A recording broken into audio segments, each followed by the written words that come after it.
Hi friends, welcome to social team பது channel.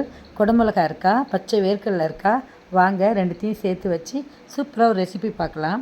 கடாயில் ஒரு 2 ஸ்பூன் எண்ணெய் விட்டுக்கோங்க. எந்த எண்ணெயாக இருந்தாலும் பரவாயில்ல.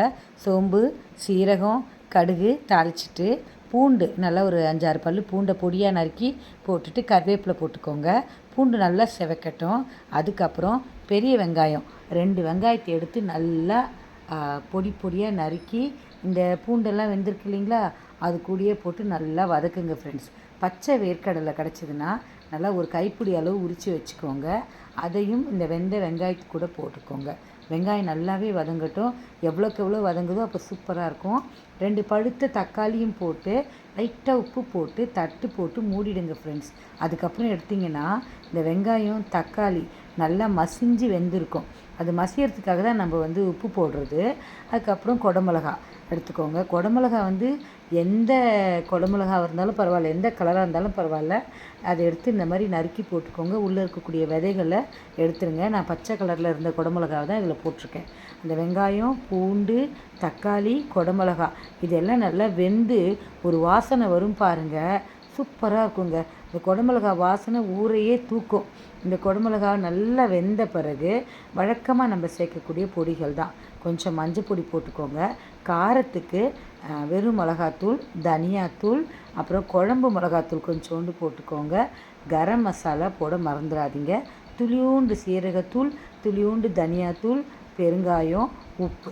இந்த பேசிக் பொடிகள் இதெல்லாம் மஞ்சத்தூள், சீரகத்தூள், தனியாத்தூள், குழம்பு தூள் இதெல்லாம் உங்களுக்கு கரம் மசாலா ஃப்ளேவர் பிடிக்குங்கிறதுனால இன்னும் கொஞ்சம் அதிகமாக போட்டுக்கோங்க. பிடிக்கும் தானே கரம் மசாலா? ஏன்னா குடமிளகாவோட கரம் மசாலா போட்டால் தான் சூப்பராக இருக்கும். நல்லா இதை கலந்து விட்டுட்டு பச்சை வாசனை போன உடனே ஒரு 1/4 டம்ளர் தண்ணி விட்டு ஒரு 5 நிமிஷம் மூடி வச்சு பார்த்திங்கன்னா இந்த மாதிரி கொதிச்சிருக்கும் ஃப்ரெண்ட்ஸ். இதுதான் பக்குவம். இது கூட நீங்கள் பன்னீர் வறுத்து போடலாம். முந்திரி அரைச்சி ஊற்றிங்கன்னா குருமாவாயிடும். நம்மளுடைய விருப்பம்தான். இதுதான் பேஸ். இந்த மாதிரி ஒரு கிரேவி இப்படியே சிம்பிளாக கூட எடுத்து வச்சிடலாம். மேலே கொத்தமல்லி, புதினா, அதுக்கப்புறம் கஸ்தூரி மைத்தி இதெல்லாம் கூட நம்ம போட்டுக்கலாம். பட்டர் இருந்தால் கூட கொஞ்சம் 1 ஸ்பூன் ஆட் பண்ணிக்கோங்க. இட்லி, தோசை, சப்பாத்தி, அப்புறம் எந்த ஒரு புலாவாக இருந்தாலும் சரி கிரேவியாக இதை நம்ம யூஸ் பண்ணிக்கலாம். இல்லை ஒயிட் ரைஸில் கூட நம்ம அப்படியே எடுத்து போட்டு சாப்பிட்லாம். அந்த கடலை, அதுக்கப்புறம் குடமிளகா இதெல்லாம் ரொம்ப அந்த பூண்டு இதெல்லாம் நறுக்குன்னு கையில் வாயில் மாட்டும் ஃப்ரெண்ட்ஸ். அப்படியே ஒவ்வொரு உருண்டையாக சாப்பிடும்போது. ஸோ ட்ரை பண்ணி பாருங்கள்.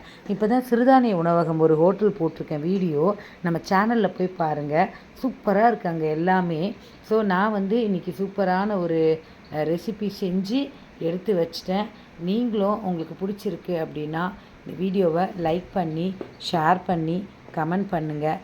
இதே மாதிரி செஞ்சு பார்த்துட்டு எப்படி இருக்குதுன்னு சொல்லுங்கள். இல்லை குடமிளகாவில் வேறு எந்த மாதிரி ரெசிபி செய்யலாம்? சில பேர் சட்னி செய்கிறாங்க. அந்த மாதிரி சட்னி செய்யலாமான்னு பாருங்கள். சட்னியாக இருந்தால் ரொம்ப ஈஸி. குடமிளகா வதக்கிக்கலாம். அது கூட நம்ம உளுந்தம்பருப்பு, தக்காளி, வெங்காயம், தேங்காய் இதெல்லாம் போட்டு பண்ணிக்கலாம். கடைசியாக 1 ஸ்பூன் சுகர் போட்டு இந்த மாதிரி கலரி இறக்கி வச்சிங்கன்னா சூப்பரான குடமிளகா கிரேவி ரெடி. மறக்காமல் சேனலை சப்ஸ்கிரைப் பண்ணி லைக் பண்ணுங்கள் ஃப்ரெண்ட்ஸ்.